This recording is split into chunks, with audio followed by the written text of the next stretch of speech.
Ahem. Hello. Good morning, good afternoon, good evening, or whatever time you listen to us. Ladies and gentlemen, ladies and gentlethems. Boys and girls, children of all ages, welcome back to another episode of Shootin the Sh with Beefy. and Bobbie.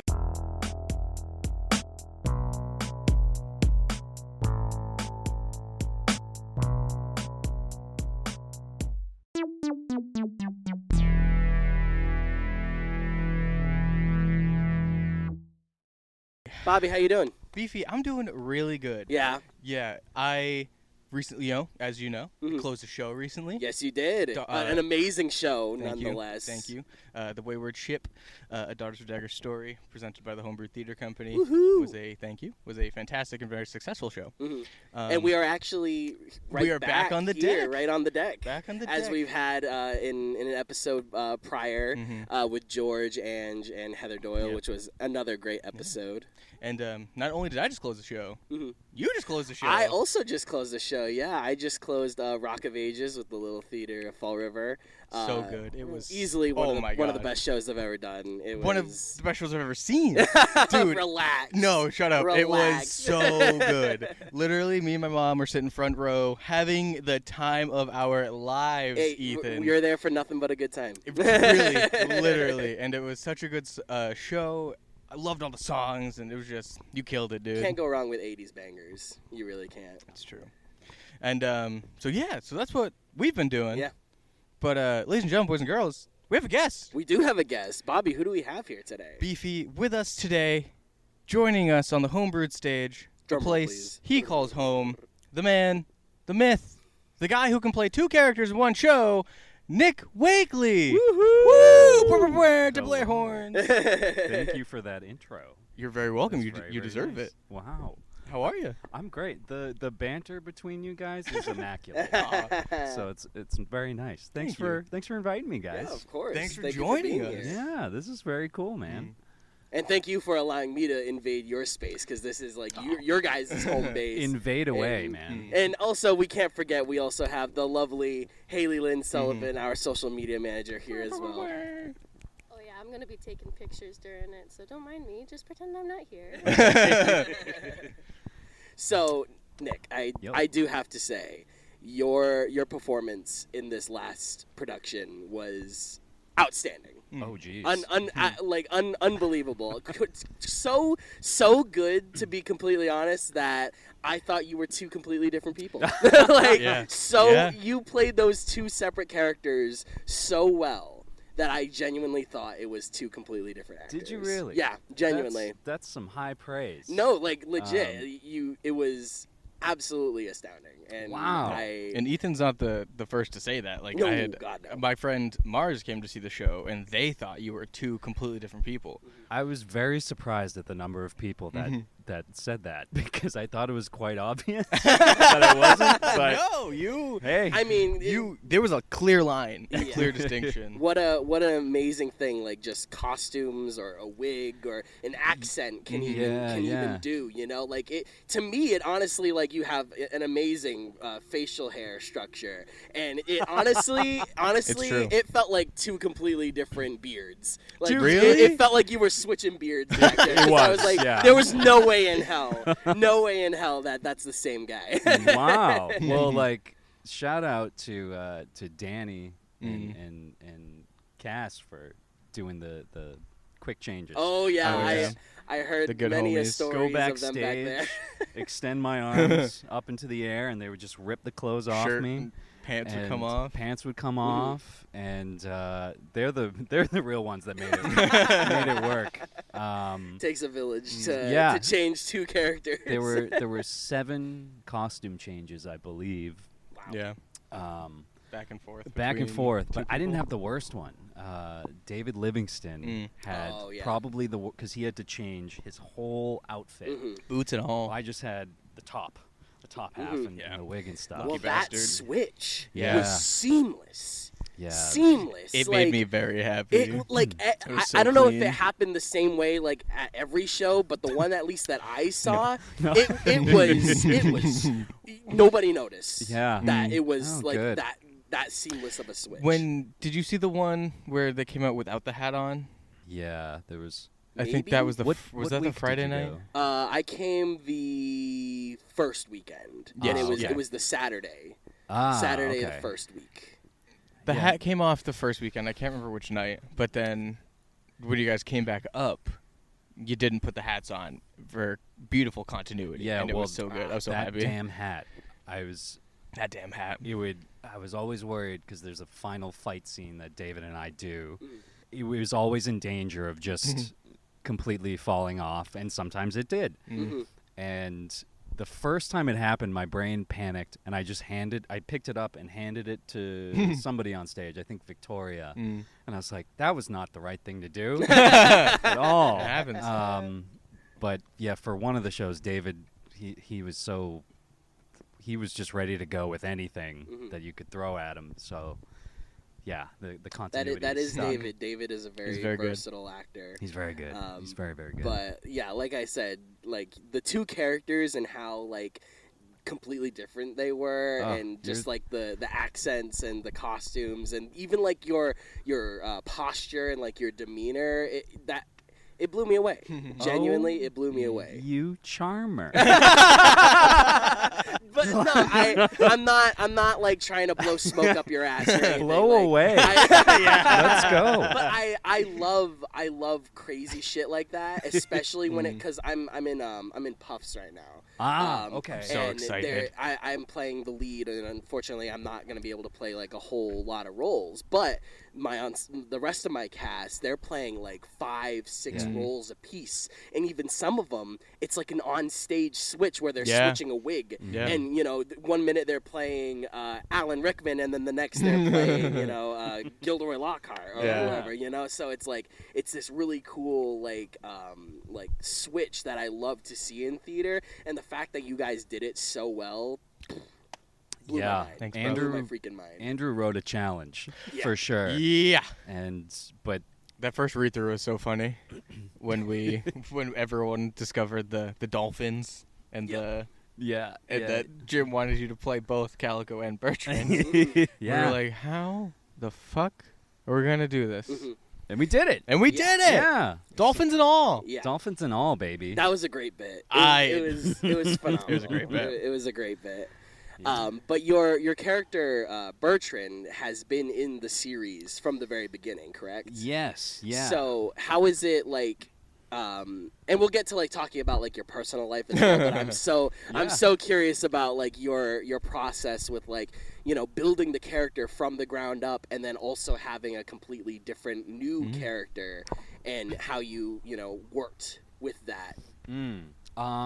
Yeah. So it's been fun to. I think this is maybe the longest I've ever played a character. 3 years in a row. Bertrand was supposed to die in the first Daughters with Daggers, and I think there was even 1 or 2 shows where I did die, where he gets his belly sliced open, and that was coming off of lockdown, COVID, and all that stuff. And Jim Beauregard called me up. I was in New Hampshire, living in New Hampshire, and he was like, "Do you want to do some theater?" And I said, "Yes, please, God." Man, please. The way we all so needed it. They did a read-through on Zoom or something, and I just read stage directions. And then later on, he asked me to play this part of Bertrand, the Spanish pirate hunter. And I just...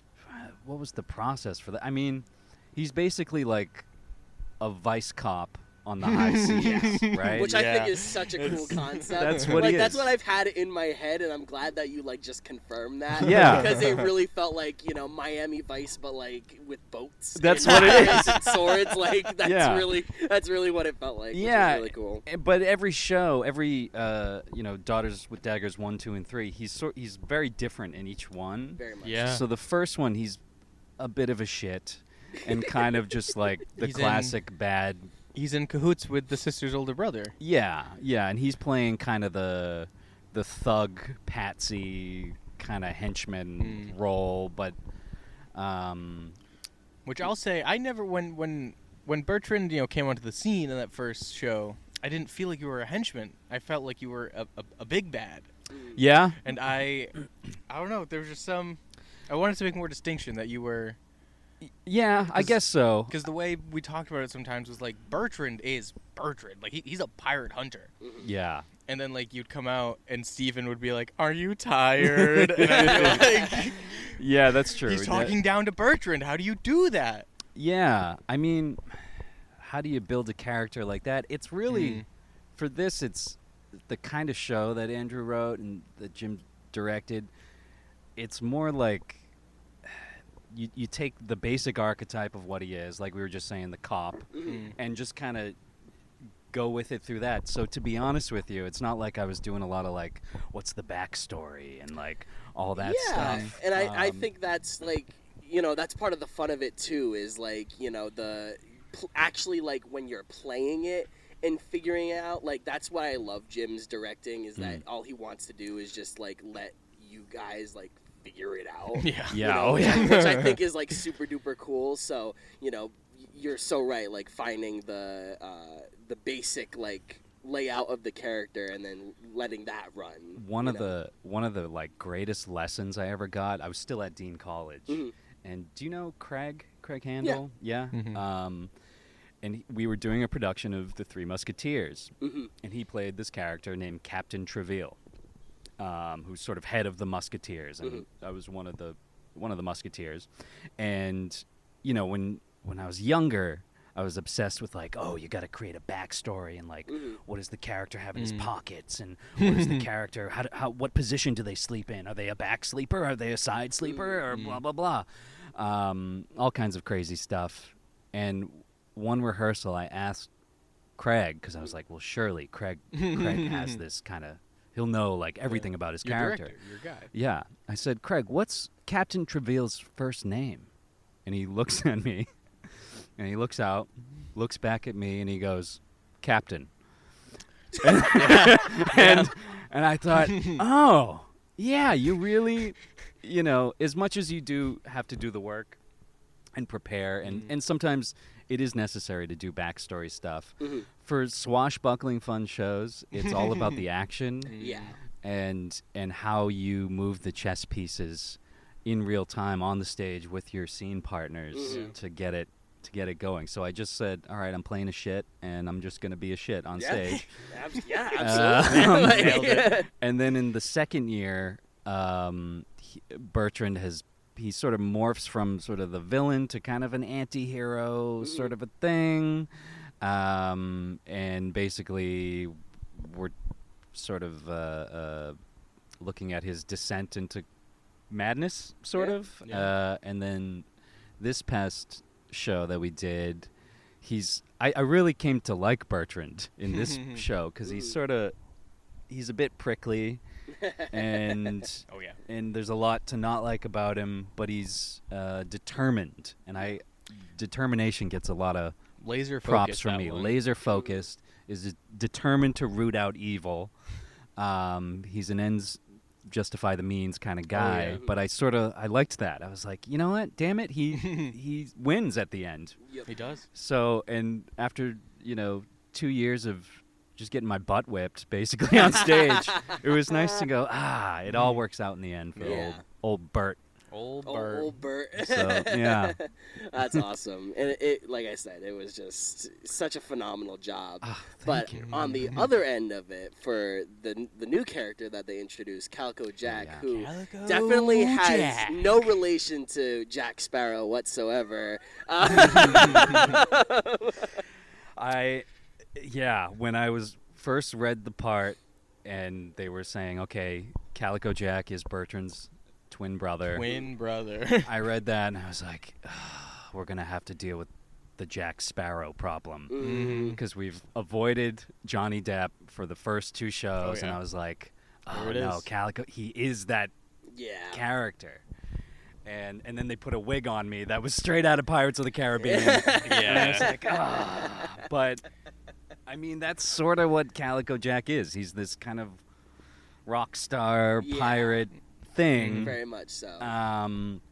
developing him was that was like a breath of fresh air.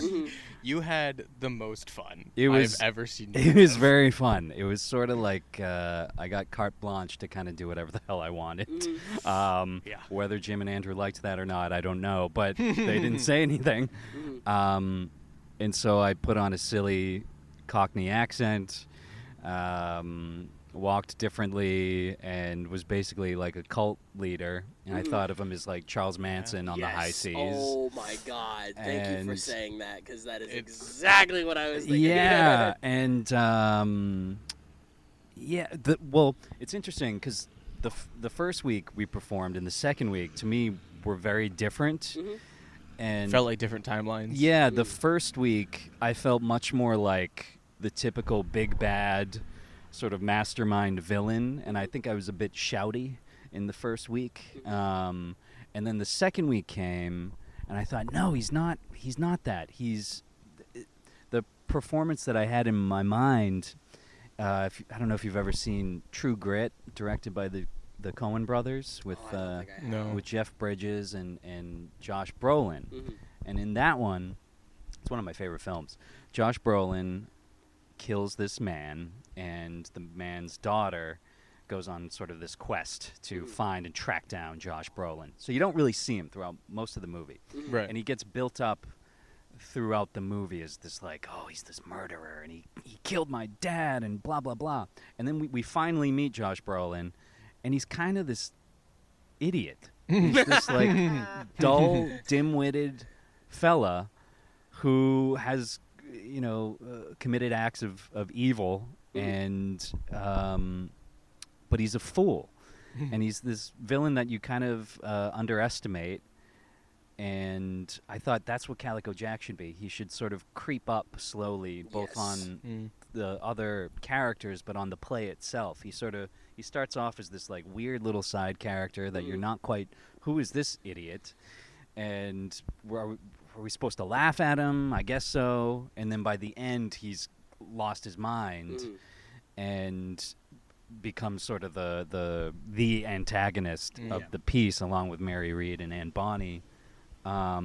Which was a really cool dynamic, I must say. That was fun. The three of you all together, I bet you guys must have had a freaking ball doing that. Because all of you guys together, that was like some super organic chemistry. That was like awesome to watch. And we switched out one member of the throuple. Throuple.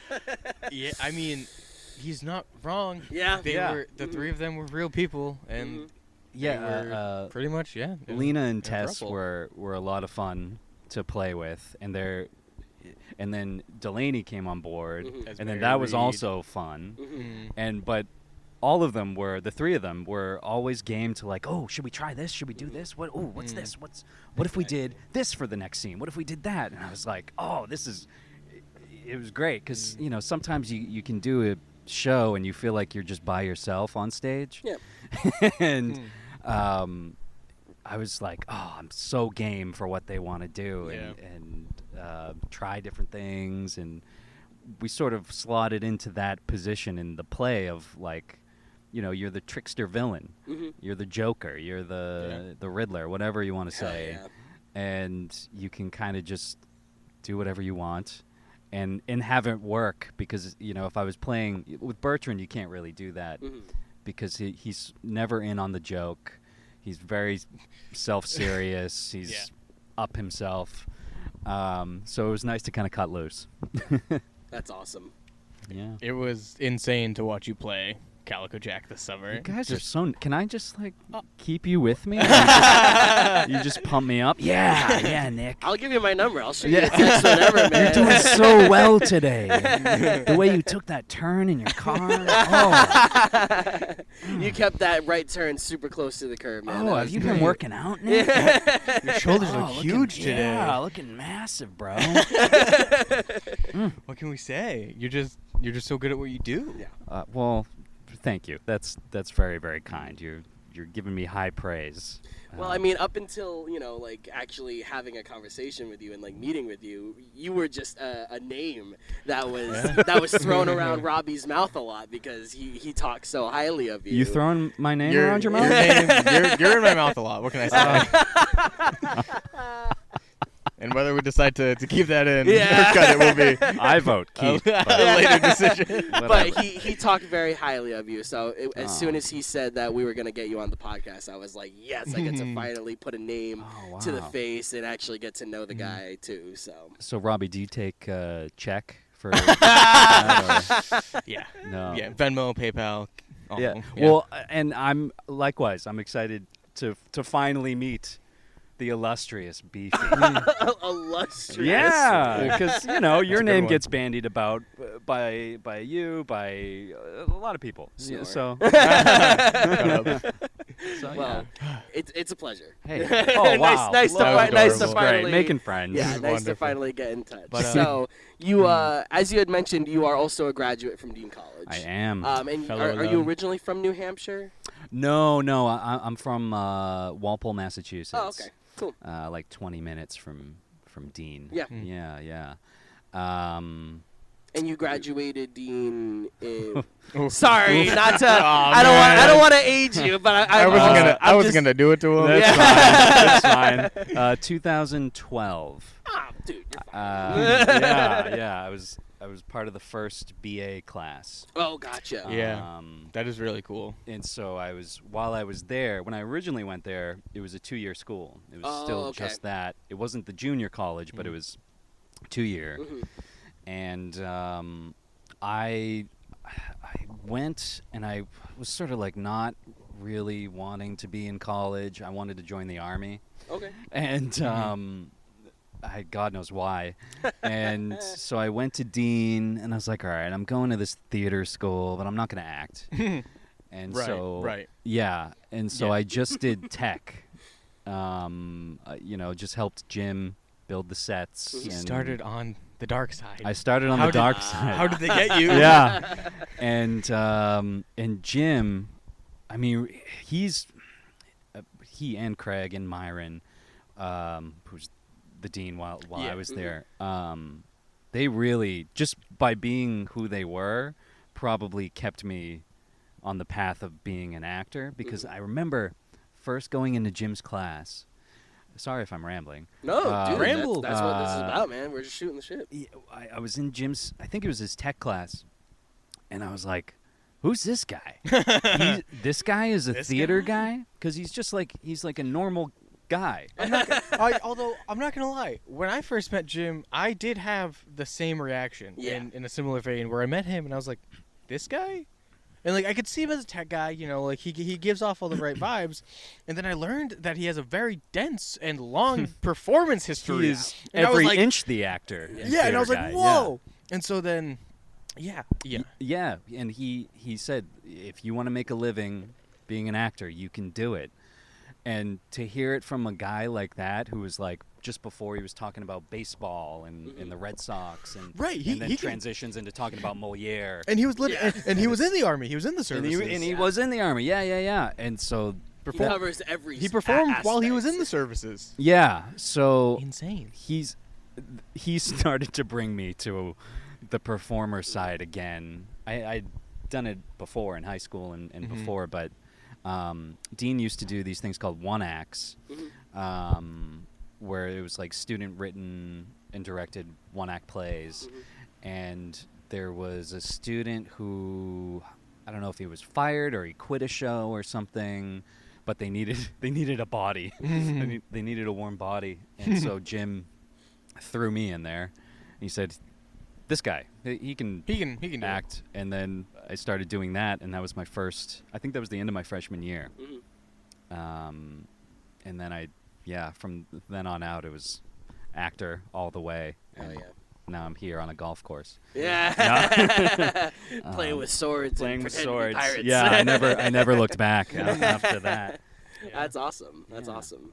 Yeah. So you graduated with a BA in acting? A BA in theater. In theater, okay.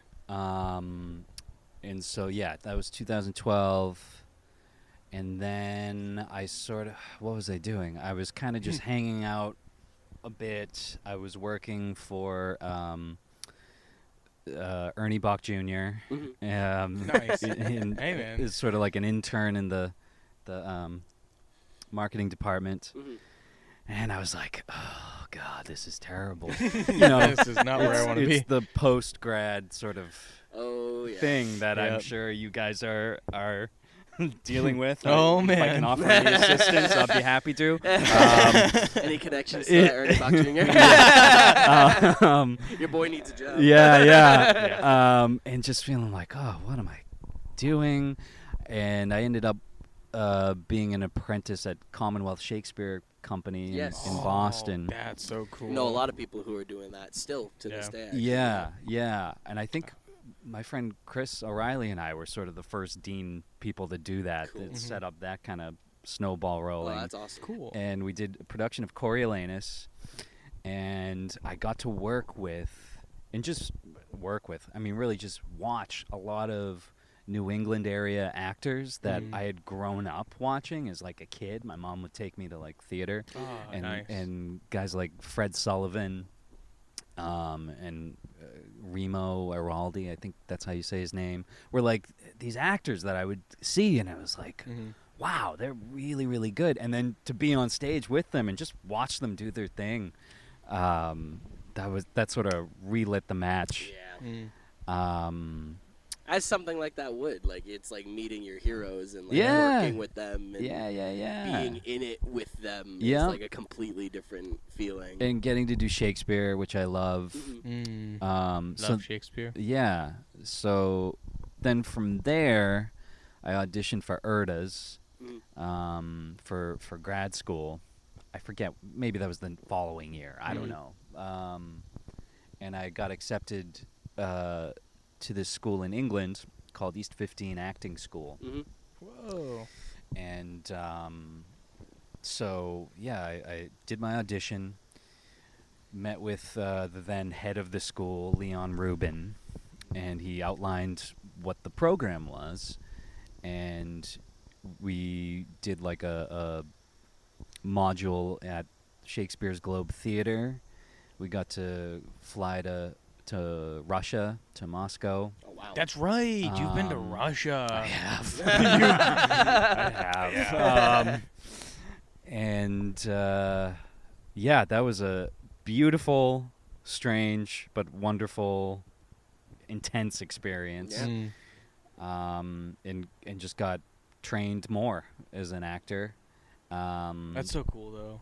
It was very, very cool. And while I was there, I got kind of whisked away into a Shakespeare company called the Ben Crystal Ensemble. And they do what's called like original practice of Shakespeare. And they sort of try to recreate the accent of Elizabethan England. Oh, gotcha. Whoa. And perform the works of Shakespeare in that accent and sort of this As close. it would have originally been performed. Yeah, and That's so cool. part I of love it- traditional Shakespeare. yeah, it brings it out a different sort of flavor to the performance. And it's this. You should look these guys up. It's Ben Crystal. He's an actor and director, and then his father, David Crystal, is man. He's like a linguist. He researches the accent of Shakespeare. Has tried to sort of. He's the one that has tried to kind of preserve it, keep it sort of in the dialogue of Shakespeare performance, and they sort of work together to create these pieces. And so I got involved with him. Performed at the Edinburgh Fringe Festival in Scotland for a show a friend of mine wrote. It was just like a crazy adventure. And then I ended up back stateside and was a adjunct instructor, professor for a few different colleges. Cool. Kind of in the area. That's awesome. I would take a Nick Wakely class in a heartbeat. Oh my God, yeah, absolutely. In a heartbeat. Yeah, I don't know. I liked teaching. I was way too young. I was like 26, 27 or something. Yeah. And like I would show up to class and the students would be like, Are you one of us? us? What are you? I mean, we kind of had the same reaction with Brad. Yeah. Oh, no, yeah. Legit, yeah. Like he made it known he was a student, but I was like, "Are you?" I love Brad. Like, "Are you?" And now we love him, and he's great. Yeah. One of our fellow pirates. So there was a little bit of that going on, and it's sort of like, it felt like I had to kind of be more strict than I would be, you know, to kind of, hey, I'm an adult. Yeah. Even though you guys are only like a couple years younger than me. Yeah, it was a little I'm weird. in charge. And I missed acting, and so I did that for maybe like a couple years. Worked on some plays while doing it, but I wasn't satisfied. Yeah. So then I quit that and moved to New York. In Really? the fall of 2019. Oh no! I did not know this. Yeah, well, this is how I ended up with Homebrew. Right, So okay. oh goodness, I mean, how much do you want to know? As much as you're willing to, to share. I guess. Well, don't traumatize yourself. No, by going back no. to that time period. But New York at that time. That must have been First, I moved to Long Island Mhm. with two friends of mine who were a married couple, and was sort of living with them while looking for apartments closer to the city, to Manhattan. Yeah. And had a bit of a falling out, or very much a falling out, and so I was like, I need to leave these people. And so then I moved to an apartment studio apartment in Fort Lee, New Jersey, which just is right across the water there. Fellow New Jerseyan. New Jerseyan. Hello. So moved to a studio apartment with my then girlfriend in February of 2020. Oh. The clock is ticking. Yeah. And was working at a Starbucks, you know, and applying to, you know, other teaching jobs in the area, different colleges, thinking, okay, yeah, I can do the adjunct work and work as an actor. COVID hits.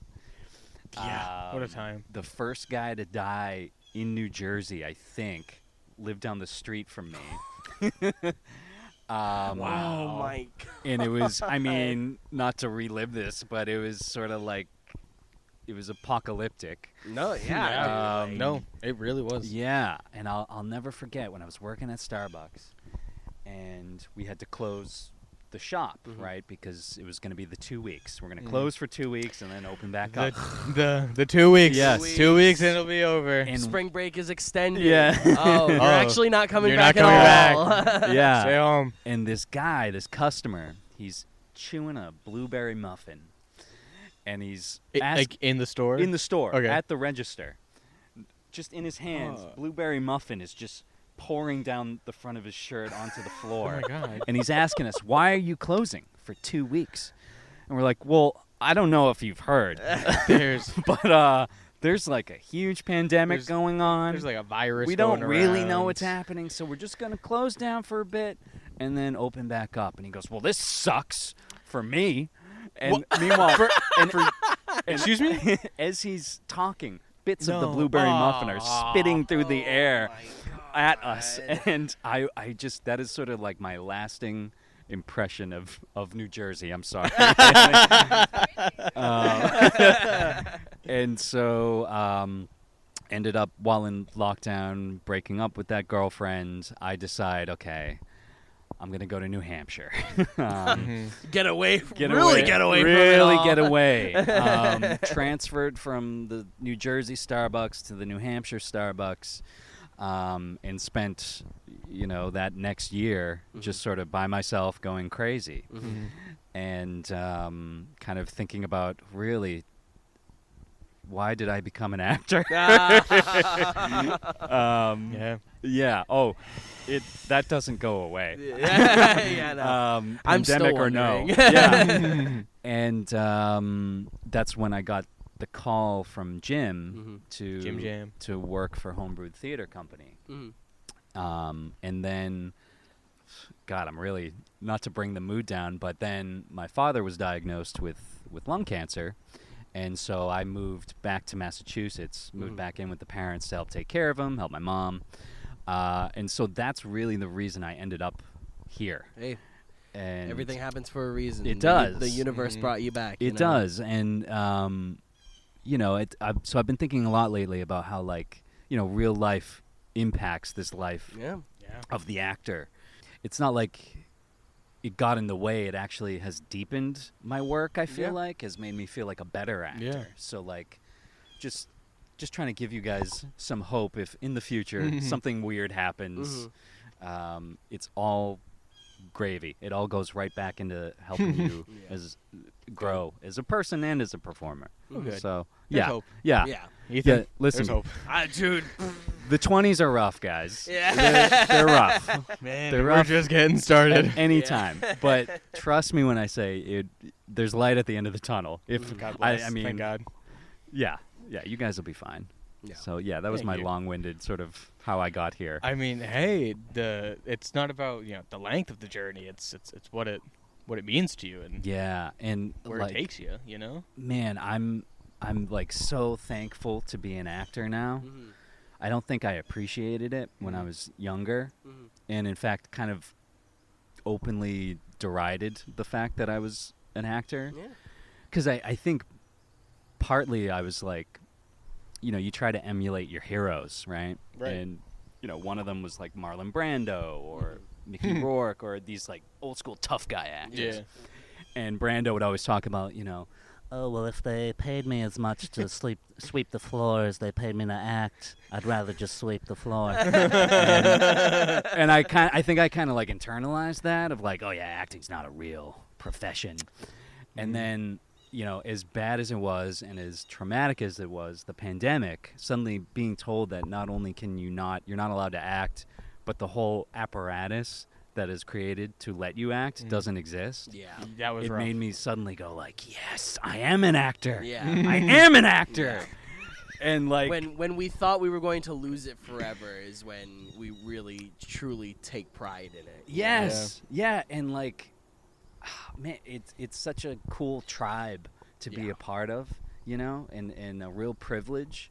And like people have died to do this stuff. I'm going off on my soapbox. You're I'm sorry, good. guys. Stand. Rise. Yes, please. Like, so when I was in Russia and I took a please tour. talk more about Russia. Oh my God. Sure, yeah. What do you want to know? I'm super curious. Because all we know is the Bert Kreischer machine. The machine. Story. Yeah. So it's similar to that. I was taking a tour of Moscow, and the tour guide takes us by this building that's being renovated, and there's the workers kind of fixing up the windows in the building or whatever. It's being turned into a shopping mall, and the tour guide starts talking about what that building used to be used for, and it was for executions in Stalinist Russia. And one of the executions was a guy named Meyerhold, and Meyerhold was sort of like the successor to Konstantin Stanislavski. Yeah, He I was was going to say, he that was- name sounds super familiar. He was supposed to sort of take over. The passing of the torch was going to be to him. He was Okay. executed there at a place that's now a shopping mall. And that that fact kind of hit me then, but it has reverberated since. Hit. People have literally been killed to play make believe. Yeah. People have died on stage people- playing make believe. Yes, and so yeah. Russia. What else do you want to know? I mean, I got very sick when I was over there. Really? Really? Yeah, I caught some sort of cold on the plane, and then I'm there. And I just was like dying. Oh man! We were there for like a month, and we were studying at this place called it's called Gittis, and I think it translates to like the Russian Institute of Theater Arts or something. And so we would take physical classes in the morning in the basement of our dorm, and then all afternoon was acting classes. And if you've ever read like the Stswbnb, An Actor Prepares and all of that stuff, it was that. Right. I mean, the building at one point, Stswbnb used to teach there, and like there's a statue of him, and like the classrooms look like what I pictured in my head when I was reading those books. And we had this crazy woman named Vera, who I nicknamed the Dragon Lady, who was just yeah. She was the dragon. I don't know. She was just this. She was an actor. I mean, every inch an actor, but full of personality, very tough, and yell and scream at us in Russian. And then there would be a translator speaking in English. And depending on the day, you'd either have a really good translator or a really bad translator, and it could be frustrating.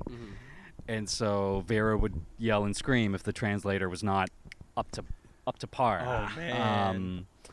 And I missed a lot of classes because I was so sick. Yeah. But I think I would wager that I probably learned more about acting than any of my fellow students because of that pain that I was going through. I mean, I was ill. But saw some of the best theater I've ever seen in my life. Saw some of the worst theater I've ever seen in my life. Yeah. It's a give and take. Yeah. Went to a strip club called Rasputin's. That was. I don't know if I need to. Absolutely. Yeah. You know. Rasputin. Yeah, trying to get a bit of the culture, man. Had some vodka, had some pickles. It was great. Nice. And yeah, one show I'll never forget. There was like I don't know how tall it was. I mean, maybe where that light is up there, however many feet that is. There was a giant Mother Russia puppet in this show called Opus Number 7. And this giant puppet that had like a gun at one point would chase the actors around the stage. It's an image I will never forget. Right. And yeah, it was about the composer Shostakovich and his struggles with Joseph Stalin. So Mother Russia sort of was this symbol of like both, you know, Mother Russia, this sort of welcoming mother, but then became this Stalinist oppressor person. Gotcha. Anyway, yeah, that was Russia. No, what a crazy experience. Beautiful city. The subway looks like a palace. Really? If you've ever played the video game BioShock, yes, it looks like that. Really? But not like, you know, not underwater. Not filled like with that, crazy that aesthetic. Yeah. Cool. That's awesome. It was gorgeous. My favorite games. Yeah, I love that game. I would love to go back there, but maybe not now. Yeah. Maybe not now. That's just crazy. But maybe after things subside over there. Yeah, like in several decades. Yeah. let calm down. Yeah. There was actually one kid who was supposed to be part of my class for grad school, Alexei, who was from Russia. He never made it to class because I guess he backed the wrong person in an election, like a mayoral election or something, and he wasn't allowed to come. He was like fine. He was okay. But he like wasn't allowed to show up. But because to class, weird. That's awkward. And that was 2014. Wow. I think so. Like it was just starting all this crazy stuff with Ukraine, and it was just starting to like happen. Yeah. You know, Putin was in the news. Wild. But it was still. Oh man. Yeah. Russia's a crazy place. Crazy. Absolutely. It's also huge. Massive. Like I don't think people understand like how big Russia is. Like I know it has like its like epicenters like Moscow and like the major areas, but like it's mainly like probably like 80% like woodlands. Siberia. And, like, and snow. Yeah. Like, yeah. You know. Yeah. got to go to Anton Chekhov's estate. Oh my God, that must have been wild. Like you're looking at the house where the seagull was written. I was gonna say the seagull. Yeah. That was nuts. That's like theater kids' like holy land, other than the Globe. Yeah. Like, Yeah. The Globe was something. Yeah, because you went to school in England. Yeah. So what was going to school for theater in England like? Very rigorous. I loved the teachers. I just loved it. It was very intense. Like I said, I wouldn't say I was necessarily the happiest at that time because there was, like I said, it was rigorous. Yeah. It was tough, and you were at the time. It was just after the Boston Marathon bombing. Oh man! And to go back into like how much being an actor is important. That happened right before I was set to go to England, and my uncle works at the medical tents at the end of the marathon, and so he was there, helping these poor people that got blown up, and that set off in me sort of this existential thing of like people are literally getting their legs blown off, and I'm gonna go play dress up. Yeah, and so that was sort of tough to deal with. But anyway, when I saw a production of Midsummer Night's Dream at Shakespeare's Globe. Oh my God! And it was like getting to see Shakespeare for the first time, like with fresh eyes. With actually Michelle Terry was in it, who's now the artistic director of the Globe. Oh my God! But then she was an actor, and then later getting to perform at the Globe. We did a production of Macbeth. I did one with the school, and then with that Ben Crystal ensemble I was talking about. We did a different production of Macbeth at the indoor theater, the Sam Wanamaker Theater.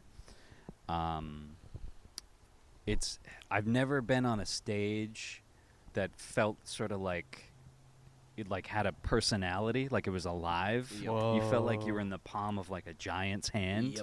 Who was going so like, cool. "Here you go, buddy." Absolutely. And it's just a beautiful space, and I just love the theater over there. There's so much of it. Shakespeare, the West comedies, musicals, all kinds. Yeah. Imports from European companies, and that did something to my thinking. Where like if you say you're an actor in England, it's sort of like it's like saying you're a plumber or saying you're an engineer. It's like a job. It's just a regular job. That's wild. It's a little weird, but people don't look at you like you have 5 heads like they do here. Yeah. And learned a lot over there. A lot of just vocal work and physical theater. We learned from this guy named Marcin, who was this Polish guy who just worked us like dogs. It was great. Sorry, again. No, hey man, that definitely. We got to go. Oh yeah, we got to go to England. Absolutely, Gotta go to you London. have to. At times like these, I really wish I did like the study abroad program. Oh or, God, just did anything like that, Yeah. or just I just want to travel more. You know? should. Yeah. I had the very fortunate opportunity to go to England when I was a sophomore in high school, and seeing the West End. Yeah. And that was when I was like first getting into theater, and so I was like, oh my God, this is like a whole new area other than like just Broadway, and there's more to theater than just Broadway. Yeah. Oh, yeah. You know, and I now have a bigger appreciation for the West End because like that's where a lot of like musicals get their start, and that's where a lot of things like get written and then they get put on the West End and then they make the transfer to Broadway. Yes. Like Back to the Future Oh just my did God. that. Yeah. Yes. And I'm still waiting for the Prince of Egypt to come to Broadway, but you know we'll talk about that on another episode. Yeah. But it's so cool, and there's so much theater like everywhere. Everywhere which is you look. crazy to me. I recently went back. I brought my mom to visit in like March or June or something. April, May, I don't know. Recently. And saw a production of Cabaret over there that's coming to New York now. Yes, it is. You should go see it. Yes, it is.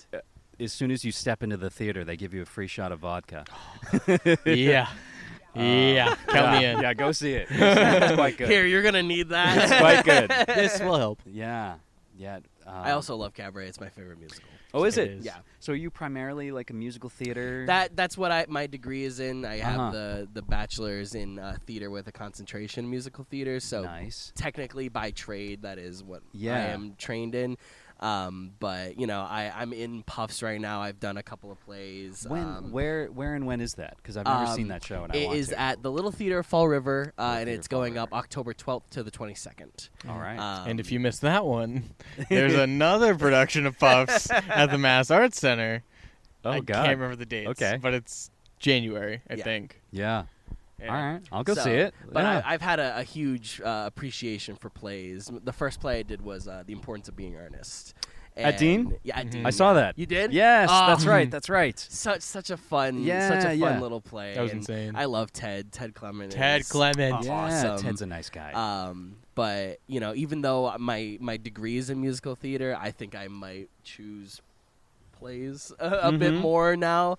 Now that I've actually done a couple, because up until Ernest, I'd only done musicals. So interesting. And so for Cabaret, is the MC your? It would be MC, but I think I would be more of like Cliff if I were to be cast in it. Yeah. But I would love to play MC. That's a dream role for sure. Were you also in Mr. Burns? I was Mr. in fact Mr. Burns. Yes, that's right. That's right. I loved that production. And she was Quincy. Yes, that's right. Yes. So I saw a production of Mr. Burns in Seattle, 7 years ago or something. Oh, wow. And I liked it, but it sort of didn't hit me. But post all of this craziness with pandemic and stuff, it got me. Your guys' production got me in a very different, more visceral way. I think now that everything had happened, it not only for audience members, but for us during that process, it was very much like, oh my God, like our world nearly ended. Yeah. So to take all of that and put it into perspective for the play was awesome. Who directed that? Andrew Gallant. He did right in picking that play. Yeah. And when we talked about, because he was on an episode of the podcast, and just talking with him about it, that's why he wanted to do it, was because that show perfectly encapsulates what we went through. It shut down. We had to start our own shit, a la work your craft, and it was the birthplace of homebrew. We persevered. It's crazy stuff. And so you guys you're graduated now, right? Correct. Freshly graduated. Oh man, I say fresh. I mean, we graduated in May, and it's already almost September, but it's still fresh. That's still pretty fresh. Yeah, it's really weird, but here we are. Yeah, how are you doing? We're doing. Do you mind if I ask this? No, of course. We as we've talked about, we've been working since we graduated. That's good. Which is a really cool thing, and I feel very lucky to say that. That we graduated, and the next day we got to go to a job that is in the field of our degree, which I think is really cool. Up top. Yeah, baby. Nice. Yes, sir. I feel the same exact way. It's it's surreal, and I was just talking to Haley about this on the way here, but the fact that we're seeing all our friends who are still going to Dean, and we're not going to be moving back in with them. It's weird. Is it was a little weird. Quite heart-wrenching. Yes, I remember this. Yeah. Yes. But it's surreal that the educational system part of our life is over, but now it's now we can really put the degree to work. Yeah. And now we can actually do the big kid versions of what we've been trying to do, rather than educational theater and stuff like that.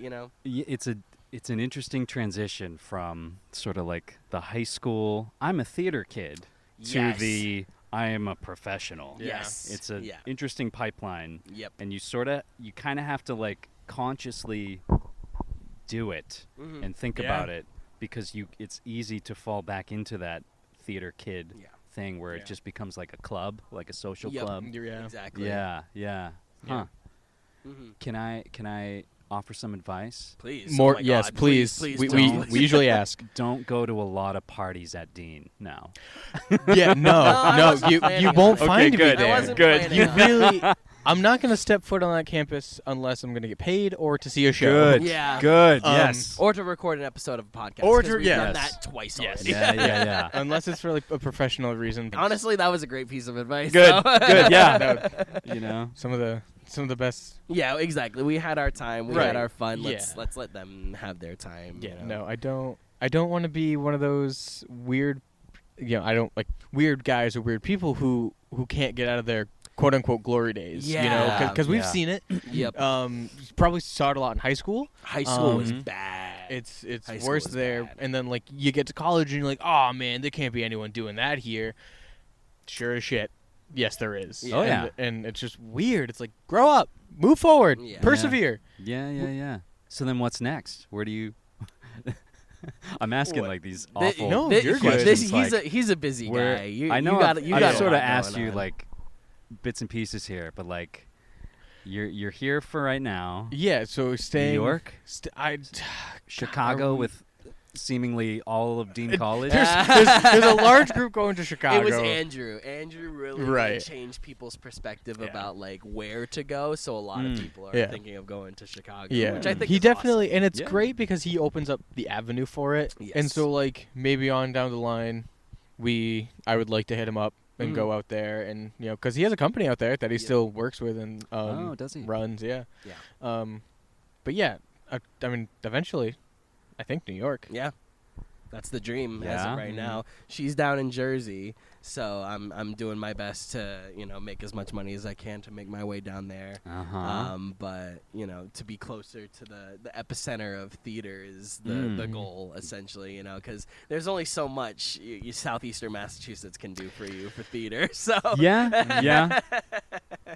For Eventually, you gotta start looking wider and bolder and greater. It's interesting to talk to you guys because I sort of, I had mentioned I only moved back here to sort of take care of my parents and COVID and all this. which is super commendable. By Oh, the way. yeah. Oh my God. Thank you. That's a mindset I also feel all the time. So to hear that somebody who is also in the same field as me also make that hard decision is comforting to me. And sort of the last 5 years have just been, I feel like I've had my head underneath a waterfall and just trying to keep breathing. Yeah. And so now we've just sold my childhood home and my mom's moving. And so I'm like, I feel good about this. She's where she needs to be. Now I can sort of get back to my own life. Yeah. And I sort of, in some ways, I feel like I'm 23 again and starting over and going, all right, where do I go next? Yeah. And I don't know. There's a lot of Well, that's a the lot of thing. questions. Is that's the thing. Is there's so much. Yes, life is short, and you need to take everything in stride, and you need to take advantage of every moment. But there's still so much time. Right. regardless of where Sure, you. yeah. No, but but I'm serious. Come on.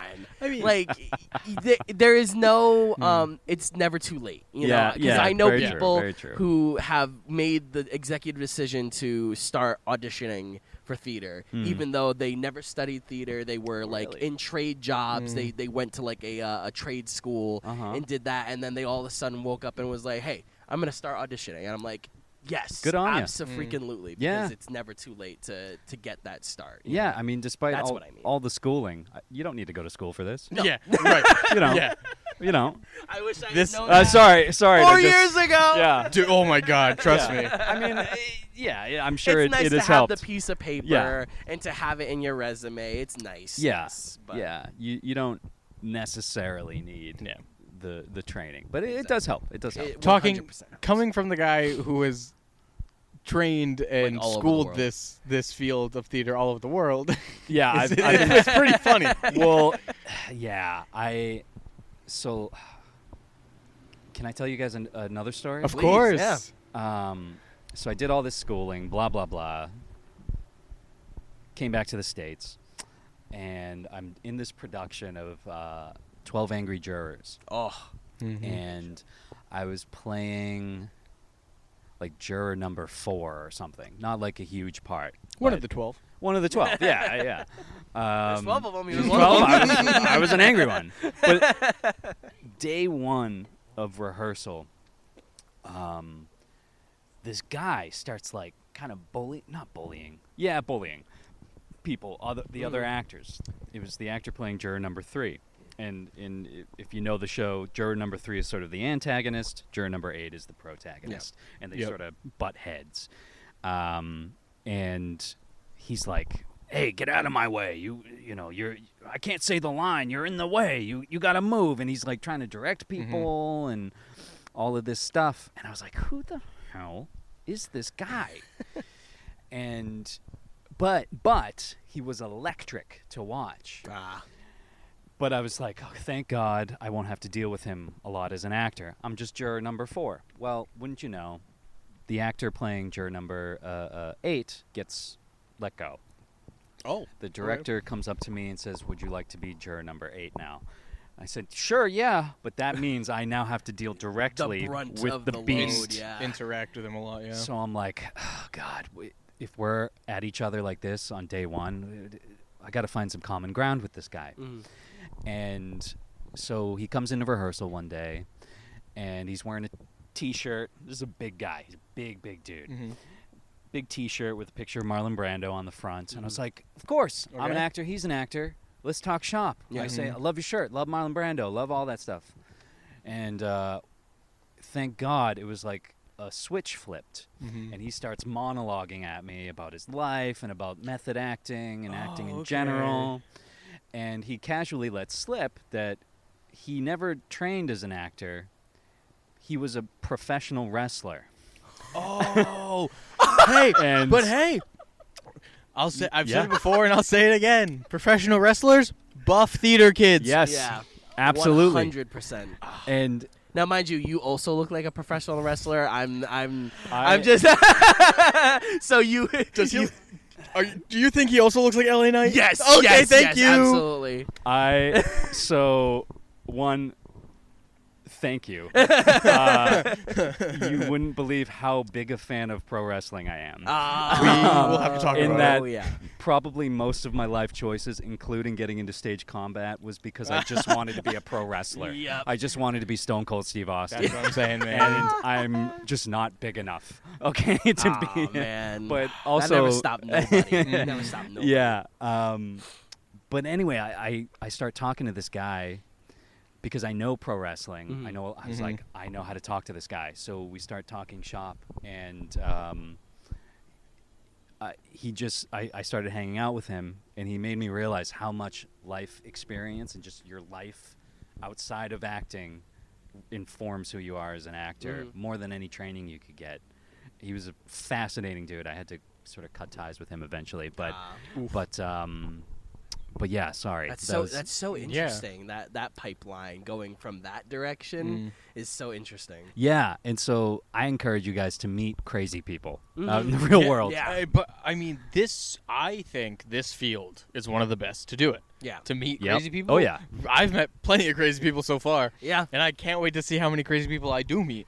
I have met a lot of crazy people, and I think it's simply just going to get crazier. Yeah, exactly. I had a high school teacher, Doc Farrell, and he used to say, there is a rule in life. In your life, you will meet 5 finely drawn characters. And I think when you're in theater, you're allowed more. I think maybe like 10. You top out at 10. Like truly like weirdos. Yeah. True weirdos. Yeah. But that's the name of the game. I was listening to an Ethan Hawke interview where he said that's what you need to be. You need to just become weird. And that will just make your life idiosyncratic, uniquely yours, and that's where the success is. Just finding out who the fuck you are. Absolutely. Yeah. Absolutely. I'm rambling so much. No, you're doing great. No, and genuinely, thank you so much. I can prompt you right now. I got you. Segway King over here, because you've done a few voices since we've been here, which piques my interest to bring up your voice acting, which you do. Yeah.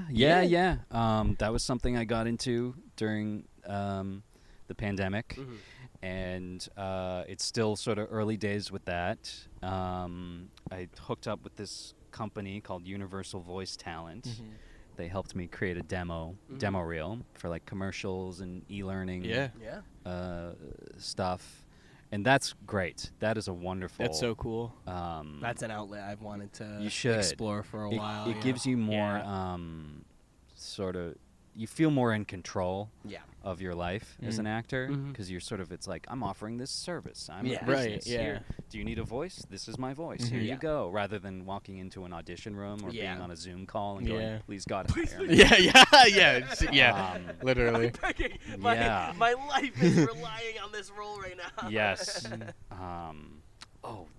But so yeah, that's been a fun thing, and I'm continuing to kind of work at that, market myself. I got a website, nickwakelyvoiceover.com. Yes. And what? I would be remiss if I have to plug a movie I'm in. Do it. Ooh. Do it. Is that okay? Yes, please. Not to just sort of sharply veer from that. No, By all means, plug away, sir. There's a film that I'm very happy to be in called She Who Dared, and directed by Gabby Rawson and starring Katie Calori. And it's about this woman named Lois Weber who was a film director in like the 1920s.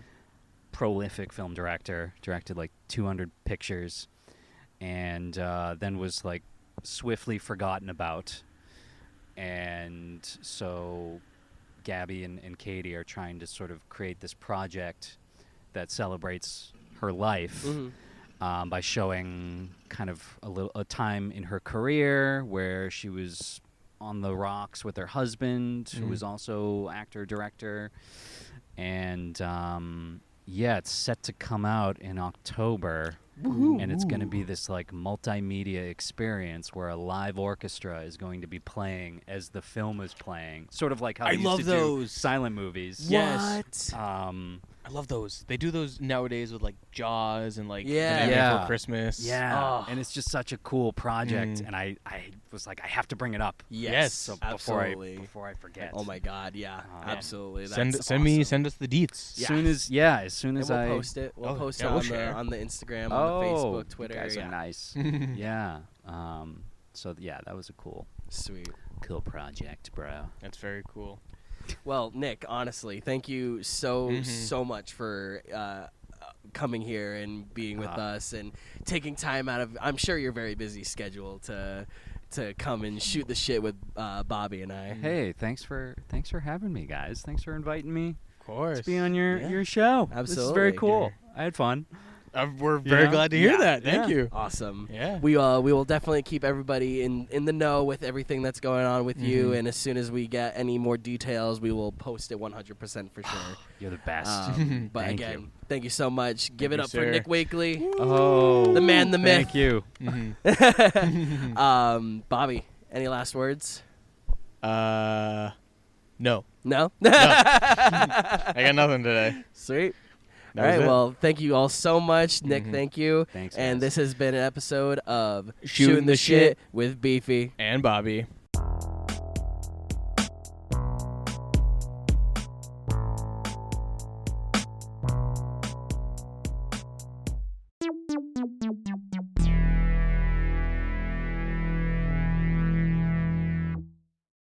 Thanks for listening to another episode of Shootin' the Shit with Beefy and Bobbie. If you haven't already, you can follow us and stay up to date with all the latest episodes on Instagram, Facebook, YouTube, and X. Also, go check out our merch shop on redbubble.com/STSWBNB. And if you or someone you know wants to shoot the shit with us or be featured on our new artist